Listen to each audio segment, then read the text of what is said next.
Heroine நம்ம divorce பண்ணிக்கலாம் அப்படின்னு சொன்னது ஹீரோ ரொம்ப ஷாக்ல இருக்காங்க. இதுக்கப்புறம் என்ன நடந்தது அப்படிங்கிறத கண்டினியூவாக பார்த்துடலாங்க. அதுக்கு முன்னாடி என்னோட வாய்ஸ் ஓவர் நரேஷன் ஸ்டோரியில் பிடிச்சிருந்தா லைக் பண்ணிட்டு பாருங்க.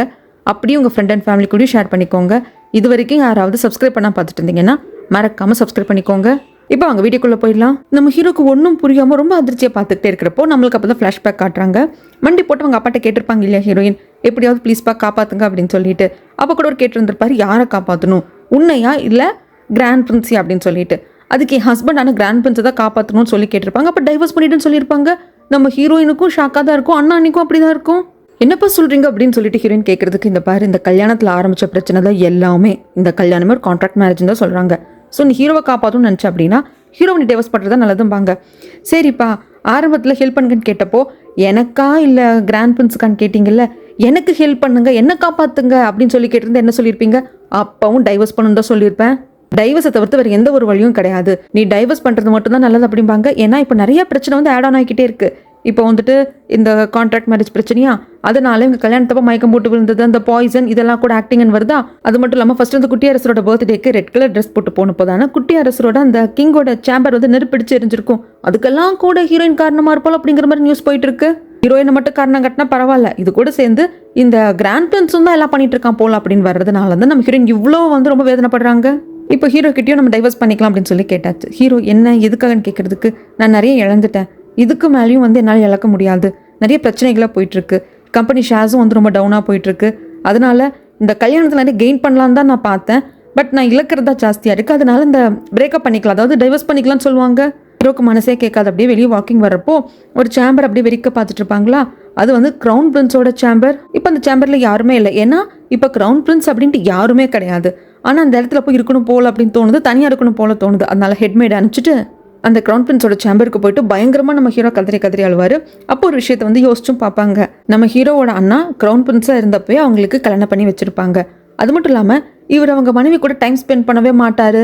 ஏதோ முக்கியமான வேலையை வெளியே போகிறப்ப கூட கணவனாகவும் சரி கிரவுன் பிரின்ஸாகவும் சரி கூட போக மாட்டாங்க. இப்போ இவர் வந்து கிரவுன் பிரின்ஸ்னா இவங்க கல்யாணம் பண்ணிக்கிட்ட மனைவி இப்போ ராஜமாதாவாக இருக்கிறவங்க வந்து அப்போ கிரவுன் பிரின்சஸாக இருந்திருப்பாங்க. அது மட்டும் இல்லாமல் எங்கே முக்கியமான இடத்துக்கு போகிறப்போ கூடவே போக மாட்டாங்க. இவர் வந்து சொல்லுவார் நம்ம ஹீரோ, இதை பாருங்க கிரவுன் பிரின்ஸ், நீங்கள் பண்ணுறது கொஞ்சம் கூட சரியே இல்லை, அண்ணி இப்படி நீங்கள் நடத்துறது சரி கிடையாது, நீங்கள் ரொம்ப பயந்தாங்கோலியாக இருக்கீங்க அப்படிங்கிறப்போ, ஆமாம் நான் அப்படியே வந்துட்டு வளர்ந்துட்டேன், நீ என்ன மாதிரி இல்லாமல் இருக்கிறது நல்லது அப்படின்னு சொல்லியிருப்பார். இதெல்லாம் யோசிச்சு பார்க்குறாங்க. அடுத்த நாள் வந்து கவுன்சில் ஹால் கூட்ட போகிறாங்க. அங்கே நம்ம போகணும் அப்படின்னு சொல்லிட்டு வந்து நம்ம ஹீரோயின் வந்து ஹீரோ கிட்ட சொல்கிறப்போ ஹீரோக்கு பயங்கர கோபம் தான். பட் இருந்தாலும் அங்கே வராங்க, எல்லாம் ரெடியாக இருக்காங்க. எல்லா பள்ளியும் நம்மளோட ஹீரோவான கிராண்ட் பிரின்ஸ் மேலே தூக்கி போட்டு அவர் எப்படியாவது பதவி விலக வச்சு அரண்மனை விட்டு துரத்திடலாம் அப்படின்னு சொல்லிட்டு பிரைம் மினிஸ்டராக இருந்தாலும் சரி, அந்த பக்கம் இருக்கிற லார்ட் இப்போ அங்கே ராஜமாதா அப்பாவாக இருந்தாலும் சரி, எல்லாரும் வெறி கொண்டு காத்துட்டு இருக்காங்க. அப்போ நம்ம ஹீரோயின் வந்துட்டு, ஒரு நிமிஷம் நான் பேசிக்கிறேன், நானும் கிராண்ட் பிரின்ஸும் டைவர்ஸ் பண்ணிக்க போகிறோம் அப்படின்னு சொல்லிடுவாங்க.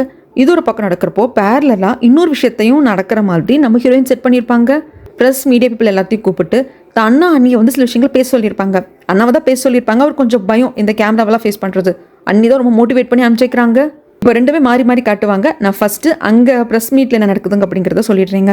அண்ணா என்ன சொல்லுவாங்க அப்படின்னா, இதை பாருங்கள், என்னோட தங்கச்சி வந்து எப்பவுமே பிஸ்னஸ்னு இருக்கிற பொண்ணு தான், அவள் திடீர்னு வந்து கிராண்ட் பிரின்ஸை வந்து டேட் பண்ணுறா அப்படின்லாம் பார்க்குறப்போ எங்களுக்கே வந்துட்டு என்னடா இந்த பொண்ணு இப்படி டேட் பண்ணுறாளே, கெரியர் முக்கியமாச்சு, பிஸ்னஸ் க்ரோத் முக்கியமாச்சு நாங்களே யோசித்தோம்.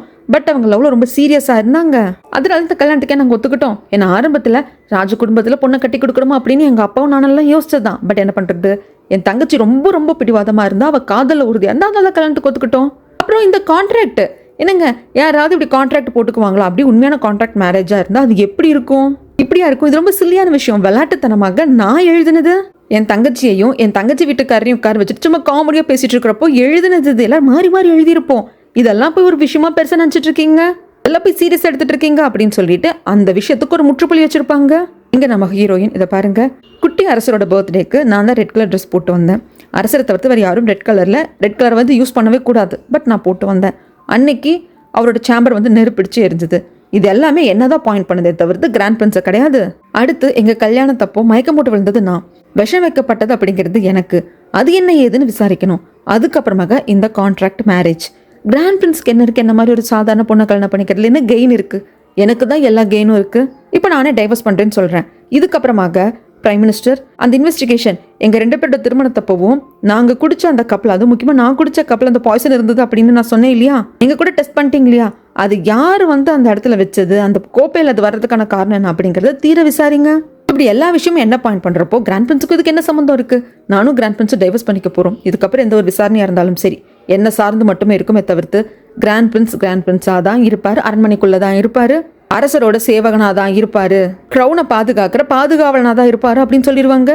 என்ன கிராண்ட் பிரின்ஸ், உங்கள் மனைவி கிராண்ட் பிரின்சஸ் என்னமோ பேசிக்கிட்டே போய்கிட்டே இருக்காங்க, நீங்கள் அமைதியாக இருக்கீங்களே, இதுக்கெல்லாம் நீங்கள் ஒத்துக்கிறீங்களா அப்படின்னு சொல்லிட்டு லார்ட் இப்பங் கேட்பாங்க. பிரைம் மினிஸ்டரும் ஏமா கிராண்ட் பிரின்சஸ் நீ சொல்கிறது எல்லாத்தையும் ஹீரோ கிராண்ட் பிரின்ஸும் சொல்லுவானா அப்படிங்கிறப்போ நம்ம ஹீரோ அப்படியே யோசிக்கிறாங்க.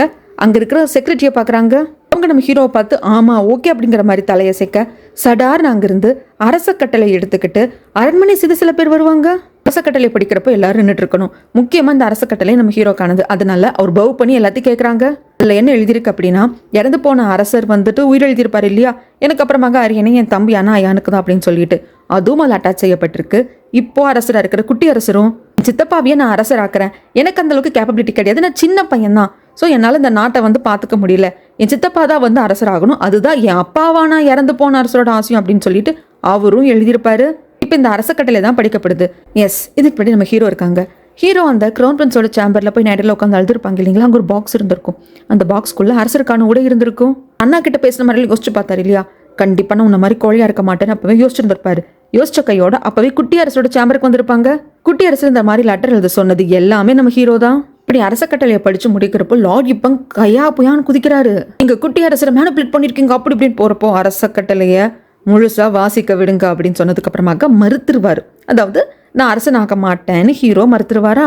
அதுக்கப்புறம் தம கோபத்துல வெளிவருவாங்க. பின்னாடி ஹீரோயின் வந்துட்டு இதெல்லாம் நீங்க தான் பண்ணீங்களா, ஏன் பண்ணீங்கன்னு கேட்குறப்போ நீ என்ன நம்பல, அப்படி நம்பாததுனால தானே டைவர்ஸ் தான் ஒரே முடிவு அப்படின்னு சொல்லிட்டு அதுலேயே உறுதியாக இருந்துட்டேன், நம்மளை ப்ரொடெக்ட் பண்ணுறதுக்கு என்னால் முடியும் அப்படிங்கிற நம்பிக்கை உனக்கு வரவே இல்லைல்ல அப்படின்னு சொல்லிட்டு ஒரு மாதிரி கோபம் வந்துருவாங்க. இப்படி அரச கட்டளை படிக்கப்பட்டது ராஜமாதாவுக்கும் தெரிய வருது. ஏன் திடீர்னு ஏன் இப்படியெல்லாம் நடக்குது அப்படின்னு கத்துன்னு கத்துவாங்க.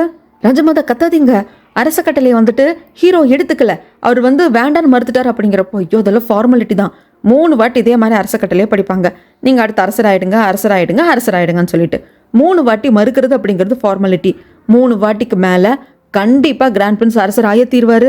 நான் உடனே குட்டி அரசரை பார்க்க போகணும் அப்படின்னு சொல்லிட்டு அரசோட சேம்பருக்கு வர்றப்போ அந்த குட்டி பையன் டோரை அம்மா ஓப்பன் பண்ண முடியாத மாதிரி நிறைய திங்ஸ் எல்லாம் கொண்டு வந்து வைப்பான். வெளியே வந்துட்டு நான் உள்ளே போகணும், நீ சீக்கிரம் அனௌன்ஸ் பண்ணுங்க அப்படிங்கிறப்போ மன்னிச்சிருங்க ராஜமாதா, அரசர் உங்களை பார்க்க விரும்பல அப்படிங்கிறாங்க.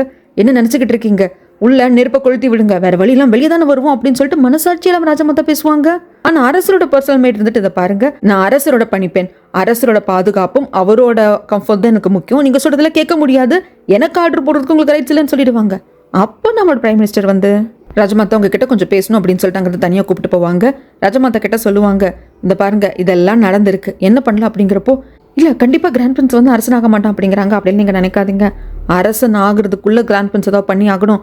இன்னைக்கு அந்த கவுன்சில் ஹாலில் ஒரு வாட்டி மறுத்துட்டார், அந்த அரசன் ஆகிறதுக்கான ஆர்டரை வந்து இப்போ இருக்கிற அரசர் கொடுத்ததை கிராண்ட் பிரின்ஸ் மறுத்துட்டார். இதுக்கப்புறம் 2 வாட்டி மட்டும்தான் அவர் மறுப்பார். ஏன்னா டோட்டலாக 3 வாட்டி மட்டும்தான் மறுக்கணும் அப்படிங்கிறது ஃபார்மாலிட்டி. அதுக்கப்புறம் அக்செப்ட் பண்ணி தான் தீரணும். உங்களுக்குன்னு 2 வாட்டி தான் டைம் இருக்குது. இந்த 2 வாட்டி அரச கட்டளையை எகைன் எப்போ படிப்பாங்க அப்படிங்கிற வரைக்கும் தான் உங்களுக்கு டைம். அதுக்குள்ளே ஏதாவது பண்ணுங்க. அப்புறம் நீங்கள் இது சரி வர பண்ணாமல் கிராண்ட் பிரின்ஸை பதவியிலேருந்து எடுத்து அரண்மனை விட்டு வெளியே அனுப்ப முடியலேன்னு வச்சுக்கோங்க. ஏன்னா அவன் ஈஸியாக அரசராயிருவான், அவனோட மனைவியாக இருக்கிற கிராண்ட் பிரின்சஸ் ராணி ஆயிடுவா. உங்களுக்குள்ளே ஏற்கனவே காதல் வந்துடுச்சு, அதனால இது நீங்கள் சீக்கிரம் பண்ணி முடிக்கிறீங்க. அப்படி இல்லைன்னா ஹீரோயினோட கல்யாணத்தில் அந்த விஷம் சம்மந்தப்பட்ட இன்வெஸ்டிகேஷனை எகேன் நான் முடுக்கி விட வேண்டியதாக இருக்கும். அப்படிங்கிறப்போ என்ன மிரட்டுறீங்களா அப்படின்னு சொல்லி ராஜமாதா கேட்பாங்க. ஆமாம் அப்படியே வச்சுக்கோங்க அப்படின்னு சொல்லிட்டு பிரைம் மினிஸ்டர் போயிடுவார். இங்கே நம்மளோட ஹீரோ பாட்டுக்கு எங்கேயோ போய் நின்றுட்டு இருக்காங்க. ஹீரோ பற்றி யோசிக்க ஹீரோயினுக்கு ரொம்ப கஷ்டமாக இருக்குது. அசால்ட்டாக டைவர்ஸ் அப்படிங்கிற முடிவு எடுத்துட்டோமே, அவன் நம்மளை காதலிச்சிருக்கான். ஏன்னா ஹீரோயினோட வீட்டுக்கு கல்யாணத்துக்கான அனுமதி கேட்கறதுக்காக போனப்போ பணம், பதவி, அந்தஸ்து அதுவா இல்லை என் மனசா, எது வேணுங்கிற முடிவு நீ தான் எடுக்கணும் அப்படின்னு ஹீரோ சொல்லியிருப்பாங்க இல்லையா. அதெல்லாம் ஞாபகத்துக்கு வரப்போ ஹீரோயினுக்கு கஷ்டமா இருக்கு.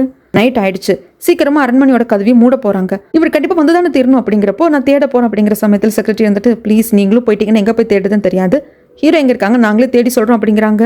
அப்புறம் ஹெட்மைடோட வெளியே வாக்கிங் வந்துகிட்டே இருக்கிறப்போ ஹீரோயின் மெசேஜ் அனுப்பிட்டே இருப்பாங்க, எங்க இருக்கீங்கன்னு சொல்லுங்க, உங்களை நான் பார்க்க வரேன். இப்போ வந்து அரண்மனையோட டோரை வந்து க்ளோஸ் பண்ணிடுவாங்க, சீக்கிரம் வாங்க அப்படி மெசேஜ் அனுப்பிட்டே இருக்கிறப்போ ஹெட்மைட் சொல்லுவாங்க, ஒரு வாட்டி இந்த பக்கம் அரண்மனையோட முதல் சுவரை வந்து எட்டி பார்த்துட்டு இருந்தார். ஏன்னா அப்பதான் நீங்க அந்த பக்கம் இருந்து 2 பேரும் வந்து உங்க காதல பரிமாறிக்கிட்டீங்க, கிஸ் பண்ணிக்கிட்டீங்க. அன்னைக்கு கிராண்ட் பிரின்ஸ் ரொம்ப ரொம்ப சந்தோஷமா இருந்தாரு. அவ்வளோ சந்தோஷமா அவரை பார்த்ததே நான் கிடையாது. ஸோ ஒரு மனசை புரிஞ்சுக்கோங்க, அரண்மனையோட கதவுகள் சீக்கிரம் மூடிடுவாங்க, டைம் ஆயிடுச்சு. அப்படிங்கிறப்போ என்ன சொல்ல வரீங்க, அப்போ நான் போகலாமா, அப்போ என்ன யாராவது கேட்டாங்கன்னா அதெல்லாம் நான் பார்த்துக்கிறேன் கிராண்ட் பிரின்சஸ் அப்படிங்கிறப்போ உடனே இந்த அம்மா ஹக் பண்ணிட்டு கதவை மூடுறதுக்குள்ளே வெளியே ஓடி வந்து கார் எடுத்துப்பாங்க ஹீரோயின். நம்ம ஹீரோவோட பர்சனல் மேடு ஹீரோயினோட செக்ரட்டரி கண்டுபிடிச்சிட்டாங்க. இந்த மாதிரி ஹீரோவோட பிரைவேட் ஹவுஸில் தான் இருக்காங்கன்னு சொல்லிட்டு உடனே அங்கே போகிறாங்க. அங்கே போயிட்டு நீ எங்கே போயிட்டு நான் ரொம்ப தேடினேன், ஐ லவ் யூ அப்படின்னு சொல்லிட்டு ஹீரோவை ஹக் பண்ணிக்கிறாங்க. ஹீரோ வந்துட்டு என்னை கன்ஃபியூஸ் பண்ணாத, டைவர்ஸ் பண்ணிக்கிறேன்னு சொல்கிற, என்னை லவ் பண்ணுறேன்னு சொல்கிற, ஏதோ ஒரு விஷயத்தில் ஸ்டிக் ஆகிரு அப்படிங்கிறப்போ நான் கன்ஃபியூஸ் எல்லாம் ஆகலை, நான் தெளிவாக தான் இருக்கேன், அது உனக்கும் தெரியும், நீ நடிக்கிற அப்படிங்கிறப்போ 2 பேரும் அன்றைக்கி நைட்டு ஒன்றா இருப்பாங்க. ஹீரோயினோட அண்ணா அந்த ப்ரெஸ் மீட் கொடுத்ததுலேருந்து இவங்க கான்ட்ராக்டுக்காக கண்ண பண்ணிக்கல, 2 பேரும் ஒருத்தர் உண்மையாக காதலிக்கிறாங்க அப்படின்னு தான் இப்போ எல்லாருமே நினைக்கிறாங்க. அதுதான் உண்மையும் கூட. அடுத்த நாள் எந்திரிக்கிறப்போ ஹீரோ பக்கத்தில் இருக்க மாட்டான். ஹீரோயினுக்கு ஒரு மாதிரி இருக்கும். எங்கே போனீங்க அப்படிங்கிறப்போ ஹீரோ வந்தவர் ஏன் பயந்துட்டியான்னு கேட்குறாங்க. ஆமாம் அப்படிங்கிற சமயத்தில் தான் ஹீரோ விஷயம் சொல்லுவாங்க. அதை பாரு, நான் ஒன்றும் அரசன் ஆகணும் அப்படிங்கிறது என் பேராசை கிடையாது, எல்லாரையும் அழிச்சிட்டு அரசன் ஆகணும் அப்படிங்கிற மைண்டும் எனக்கு கிடையாது அப்படின்ட்டு அந்த ஃப்ளாஷ்பேக்கை சொல்லுவாங்க. 3 வருஷத்துக்கு முன்னாடி கரெக்டாக இவங்க அண்ணா அரசர் இறந்து போகிற அந்த நாள் அன்னைக்கு அவர் தான் உயிர் எழுதி வச்சிருப்பாங்க. ராஜமாதா அவங்களோட குயின் வந்து சண்டை போட்டு போயிருப்பாங்க. அப்போ பக்கத்தில் இருந்த ரூமில் தான் வந்துட்டு அந்த குட்டி கிரவுன் பிரின்ஸும் நம்ம ஹீரோவும் உட்காந்து விளையாண்டு இருந்திருப்பாங்க. அதுக்கப்புறம் ஹீரோ அவரோட சேம்பருக்கு வந்திருப்பாங்க. அந்த சமயத்தில் ஹெட்மேட் வந்து ஒரு பாக்ஸை கொண்டு வந்து வைப்பாங்க. என்ன எதுன்னு கேட்கறதுக்கு அரசர் தான் உங்களுக்கு கொடுத்து விட்டாங்க அப்படிங்கிறப்போ அதை ஓப்பன் பண்ணப்போ ஹெட்மேட் அப்படியே அதிர்ச்சி ஆயிடுவாங்க. என்ன உள்ளே இருக்கிறது அரசருக்கான உடை, அரசர் மட்டுமே போட்டுக்கக்கூடிய உடையை கொடுத்து அனுப்புறாங்க. அப்படின்னா தன்னோட அதிகாரத்தையும் அரசர் வந்து தம்பிக்கு கொடுக்குறாங்க அப்படின்னு தான் அர்த்தம். ஹெட்மேட்டுக்கு புரிஞ்சிருச்சு. இதை நம்ம ஹீரோ பார்த்துட்டே இருப்பாங்க. அப்போ தான் வந்து பர்சனல் மேட் ஓடி வந்து சொல்லுவாங்க, ப்ளீஸ் கொஞ்சம் வாங்க அப்படின்ட்டு. ஏன்னா அந்த சமயத்தில் தான் அரசரோட சேம்பர் வந்து தீப்பிடிச்சிருக்கும். இறந்து போன அரசரை தான் வெளியே எடுத்துட்டு வந்திருப்பாங்க. அது வந்து நின்று பார்த்தவர் பயங்கரமாக ஷாக்காக இருந்திருப்பாரு. அதுக்கப்புறம் இறந்து போன தன்னோட அண்ணனோட முகத்தை பார்த்துட்டு என் அண்ணன் பையன் எங்கே அப்படின்னு சொல்லி கேட்டிருந்திருப்பாங்க. இங்கே சீன் அப்படியே கட் பண்ணால் இப்போ இது எல்லாத்தையும் நம்ம ஹீரோ நினச்சி மட்டும் பார்க்கல, நம்ம ஹீரோயின் கிட்டே சொல்கிறாங்க. நம்ம ஹீரோயின் இருந்துட்டு நீ நினைக்கிறது ஒன்றும் தப்பும் கிடையாது, அது பேராசையும் கிடையாது, அப்படியே பேராசையாக இருந்தாலும் அதுவும் இஷ்டம், அதுக்கு வந்து தப்புன்னு சொல்கிறதுக்கு இங்கே யாருக்கும் ரைட்ஸ் கிடையாது, நீ என்ன வேணா பண்ணு, நானும் கூட இருக்கேன் அப்படிம்பாங்க. பெரும்பான்மையாக இருக்கிறவங்கெல்லாம் வந்துட்டு கொஞ்சம் அக்செப்ட் பண்ணிக்கிட்டாங்க நம்ம ஹீரோயினும். பட் ஒரு சிலர் இன்னும் ப்ரோட்டஸ்ட் பண்ணிட்டு தான் இருக்காங்க அரண்மனைக்கு முன்னாடி. அப்போ தான் நம்ம ஹீரோயினும் வந்து பிரைவேட் ஹவுஸில் இருந்துட்டு அரண்மனைக்குள்ளே வருவாங்க. வந்ததுமே வந்துட்டு ஹீரோக்கு வந்து அந்த மெசேஜ் கொடுத்துருப்பாங்க ராஜமாதா, ஹீரோ வந்து என்னை வந்து பார்க்கணும்னு சொல்லிட்டு. ஹீரோ போய் பார்க்குறப்போ ஹீரோயின் கிடையாதுங்க, ஹீரோ மட்டும்தான். இப்போ ராஜமாதா கத்துன்னு கத்துவாங்க.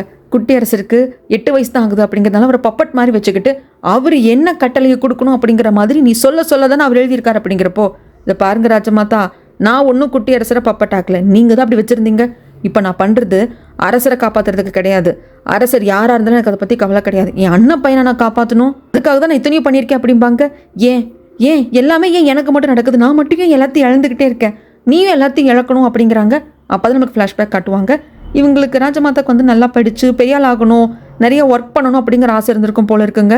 அப்போ ராஜமாதாவோட அப்பா இருந்துட்டு நீ இன்னும் தான் கல்யாணம் பண்ணிக்கணும் அப்படின்னு சொல்லிட்டு ஹீரோவோட அண்ணா ஃபோட்டோ காமிச்சிருப்பாங்க. எல்லாத்தையும் அவங்க யோசிச்சுக்கிட்டே இருந்திருப்பாங்க. நம்ம ஹீரோயின் பிரைம் மினிஸ்டர் எந்த ஸ்கூலில் படித்தாங்களோ அதே ஸ்கூலில் தான் ராஜமாதாவும் படிச்சிருப்பாங்க. ஏன்னா அரச குடும்பத்தை சேர்ந்தவங்க இந்த ஸ்கூலில் தான் படிப்பாங்க. அரச குடும்பத்தை சேர்ந்தவங்க மட்டும் கிடையாதுங்க, பெரிய பெரிய பிஸ்னஸ் மேனோட பொண்ணுங்க பசங்க கூட படிப்பாங்க. நம்ம ஹீரோயின் அப்படி தானே படித்தாங்க. அப்போது இவங்க 2 பேருமே நம்ம ஹீரோயினுக்கு சீனியர்ஸ் தான். நம்ம ஹீரோவும் சீனியர் தான், ராஜமாதாவும் ஹீரோவுமே கூட ஸ்கூல்மேட்ஸ் தான். இப்படி ஹீரோவோட அண்ணா ஃபோட்டோ வச்சு ஸ்கூலில் பார்த்துக்கிட்டே இருக்கிறப்போ நம்ம ஹீரோ வந்து ராஜமாதாவோட பேர் சொல்லி கூப்பிட்டுருந்துருப்பாங்க. என்ன பண்ணிட்டு இருக்க, கிளாஸ்க்கு வரலையான்னு சொல்லிட்டு.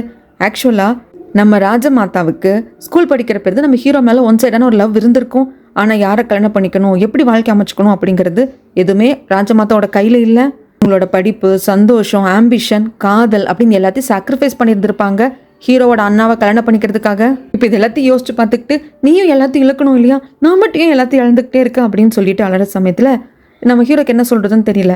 நம்ம ராஜமாதாவோட பர்சனல் மேடை கூப்பிட்டு, ராஜமாதா கொஞ்சம் உடம்பு சரியில்லை, அதனால இன்னிலேருந்து 3 நாளைக்கு யாரும் வந்து ராஜமாதாவை பார்க்கக்கூடாது, அவங்க ரெஸ்ட் எடுக்கணும் அப்படின்னு சொல்லிடுவாங்க. அதுக்கப்புறம் மக்கள் ராஜமாதா அவங்க அப்பாவுக்கு கால் பண்ணி சொல்கிறப்போ என்ன முட்டாள்தனம் பண்ணிட்டு இருக்க, எல்லாம் நம்ம கையை மீறி போய்கிட்டே இருக்கு, அவ்வளோதான், ஒன்றும் பண்ண முடியாது, அந்த கிராண்ட் பிரின்ஸ் மட்டும் அரசன் ஆகிட்டான்னு வச்சுக்கோ, நம்ம பவர் ஒன்றுமே செல்லுபடியாகுதுங்கிறப்போ, அப்பா என்ன பண்ண சொல்கிறீங்க, ஒன்றுமே பண்ண முடியாதுப்பா, இதுக்கப்புறம் பண்ணுறதுக்குன்னு என்ன இருக்குது, இதுக்கப்புறம் 3 நாள் நீங்களே வந்தால் கூட என்னை பார்க்க முடியாது, எனக்கு உடம்பு சரியில்லை அப்படின்னு சொல்லிட்டு என்னை பார்க்குறதுக்கு யாரையும் அனுமதிக்கக்கூடாது அப்படின்னு சொல்லி முடிக்கிறதுக்குள்ளே அப்படி ஒரு ஆர்டர் போட்டது யார், அந்த கிராண்ட் பிரின்ஸ் அப்படிங்கிறப்போ, ஆமாப்பா அப்படிங்கிறாங்க. நீ வீக் ஆகிட்ட, ஒன்றும் பண்ண முடியாது, ஆனால் என்ன பண்ணணும்னு எனக்கு தெரியும், நான் பண்ணிக்கிறேன் அப்படிங்கிறாங்க. அப்போ என்னப்பா பண்ண போறீங்கன்னு ராஜமாதா கேட்டுக்கிட்டே இருப்பாங்க. அவர் பாட்டுக்கு காலை கட் பண்ணிட்டு அவர் வீட்டிலிருந்து வெளியே வர்ற சமயத்தில் இன்னொரு உருவம் பார்க்க வருது. அந்த உருவம் வேற யாருமே கிடையாது, பிரைம் மினிஸ்டர். என்ன பார்த்துக்கிட்டாங்க பேசிக்கிட்டாங்கன்னு தெரியல. இங்கே சீனை அப்படியே கட் பண்ணால் நம்ம ஹீரோ வந்து ரெடி பண்ணிட்டு இருக்காங்க, கிராண்ட் பிரின்ஸ்க்கான உடையெல்லாம் போட்டு விட்டுட்டு இருக்காங்க. ஏன்னா 2வது வாட்டி அரச கட்டளையே படிக்க போகிறாங்க. அப்போ வந்துட்டு ப்ராப்பராக ட்ரெஸ் பண்ணியிருந்திருக்கணும், அதுக்காக இந்த ட்ரெஸ் எல்லாம் பண்ணி விட்டுட்டு இருப்பாங்க. அங்கே நம்ம ஹீரோயினும் இருப்பாங்க. இந்த பக்கமாக குட்டி அரசர் ராஜமாதாவை பார்க்க வருவாங்க. ராஜமாதா கோமா இருக்காங்க. இப்போ மட்டும் எதுக்குடா வந்த, எதுக்கு வந்த, உன்னை பார்க்க நான் விரும்பல அப்படிங்கிறப்போ, அம்மா ப்ளீஸ்மா நான் அரசராக இருக்க விரும்பலம்மா, அப்பாவோட ஆசை கூட சித்தப்பாதாம்மா அரசன் ஆகணும் அப்படிங்கிறப்போ ராஜமாதா ஷாக்கிங்காக பார்ப்பாங்க. அன்னைக்கு நான் எல்லாத்தையும் கேட்டம்மா, இன்னைக்கு தாம்மா அப்பாவும் இறந்தாரு அப்படிங்கிறப்போ ப்ளீஸ்மா புரிஞ்சுக்கோமா அப்படிங்கிற சமயத்தில் அரசர் இறந்து போனதுக்கு அப்புறமாக இவர் தான் வந்துட்டு அரசர் ஆக்கணும் அப்படிங்கிறதுக்காக அந்த உடையெல்லாம் போட்டு விடுவாங்க. அப்போ 5 வயசு தானே இந்த குட்டி பையனுக்கு. இல்லை வேண்டாம்னு சொல்லியிருந்திருப்பான். இதெல்லாம் கோர்வையாக சொல்லக்கூட அந்த வயசில் தெரிஞ்சிருக்காது. ஆனால் எந்த அளவுக்கு இதெல்லாம் அவனுக்கு ட்ராமாவாயிருக்கு அப்படிங்கிறது இப்போ தான் புரியுது. அது மட்டும் இல்லாமல் நான் மட்டும் பக்கத்தரையில என் கூட சித்தப்பாவும் இருந்தாங்க அப்படின்னு சொல்கிறப்ப ராஜமாதாக்கு என்ன பண்ணுறதுன்னு தெரியல. உடனே ராஜமாதா வந்து நம்ம ஹீரோக்கு ஒரு மெசேஜ் அனுப்புறாங்க. இப்போ நீ அரசவைக்கு தான் போயிட்டு இருக்க, ஏன்னா அங்கே தான் வந்து 2வது வாட்டி நீங்கள் அரசராகுங்க அப்படிங்கிற அந்த அரச கட்டளை படிப்பாங்க. நம்ம ஹீரோ எப்படி இருந்தாலும் மறுக்க தான் போகிறாங்க.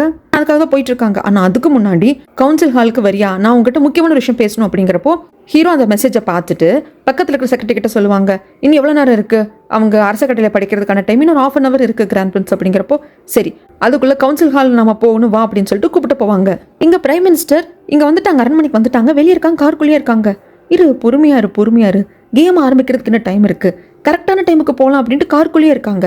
இந்த பக்கம் நம்ம ஹீரோயின் அரசவைக்கு வரணும் இல்லையா, ஏன்னா அந்த அரச கட்டளை படிக்கிறப்போ அதுக்காக ஹீரோயின் வரப்போ வெளியே இருந்து அப்போதான் லார்ட் இப்பங்க வருவாங்க. அவர் என்ன முடிவு எடுத்துட்டு வந்திருக்காரு என்ன ஏதுன்னு தெரியல. இவங்க 2 பேர் என்னமோ பார்த்துட்டு பவ்யமாக வணக்கம்லாம் வச்சுட்டு பேச ஆரம்பிக்கிறதுக்குள்ள அந்த படார்னு ஏதோ ஒரு இடம் வெடிக்குது, தீ பிடிச்சி எரியுது கவுன்சில் ஹாலு. அந்த இடம் என்னாச்சு அப்படின்னு சொல்லிட்டு எல்லாரும் ஓடி வந்து பார்க்குறப்போ அவங்க செக்ரட்டரி இருப்பாங்க. நீ ஏன் இங்கே இருக்க அப்படின்ட்டு. ஏன்னா இப்போ இந்த செக்ரட்டரி நம்ம ஹீரோ கூட தானே இருக்காங்க, நீ ஏன் இங்கே இருக்க அப்படிங்கிறப்போ, இல்லை கவுன்சில் ஹால்குள்ளே கிராண்ட் பிரின்ஸ் போனாங்க அப்படிங்கிற சமயத்தில் எல்லாருக்கும் அப்படி திக்குன்னு ஆகுது. ஹீரோயினுக்கெல்லாம் பயமாக இருக்குது. நம்ம ஹீரோக்கு என்ன ஆச்சு ஏதாச்சுன்னு தெரியாமல் எல்லாரும் பதட்டத்தில் இருக்காங்க. இதுக்கப்புறம் என்ன நடந்தது அப்படிங்கிறது நான் அடுத்த வீடியோவில் வந்து சொல்கிறேங்க.